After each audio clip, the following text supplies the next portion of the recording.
8 অক্টোবৰ তাৰিখে পালন কৰা হয় ভাৰতীয় বায়ুসেনা দিৱস। ভাৰতীয় বায়ুসেনা দিৱস কেতিয়া গঠিত হৈছিল, ইয়াৰ ভূমিকা আৰু কেনেকৈ পালন কৰি অহা হৈছে তাৰ বিষয়ে সবিশেষ লৈ আহিছোঁ আজিৰ মোৰ এই ভিডিঅ'টোৰ জৰিয়তে। তেন্তে আহকচোন ভিডিঅ'টো আৰম্ভ কৰোঁ।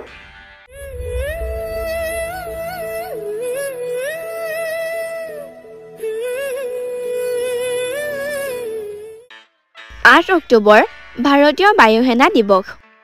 প্ৰতি বছৰে 8 অক্টোবৰ দিনটো ভাৰতীয় বায়ুসেনা দিৱস হিচাপে পালন কৰা হয়। 1932 চনৰ 8 অক্টোবৰ দিনটোতে ভাৰতীয় বায়ুসেনা বাহিনী আনুষ্ঠানিকভাৱে গঠিত হৈছিল। দ্বিতীয় মহাসমৰৰ সময়ত এই বাহিনীক যথেষ্ট শক্তিশালী কৰি তোলা হয়। উত্তৰ মহাসমৰত ভাৰতীয় বায়ুসেনাই গুৰুত্বপূৰ্ণ ভূমিকা পালন কৰে আৰু 1945 চনত বাহিনীটোক নতুনকৈ ৰয়েল ইণ্ডিয়ান এয়াৰ ফ'ৰ্চ হিচাপে নামাকৰণ কৰা হয়। প্ৰতি বছৰে 8 অক্টোবৰ দিনটোত বিভিন্ন কুচকাৱাজেৰে ভাৰতীয় বায়ুসেনা দিৱস পালন কৰি অহা হৈছে।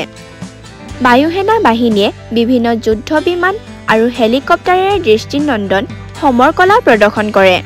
ধন্যবাদ, আজিৰ ভিডিঅ'টো ইমানেই।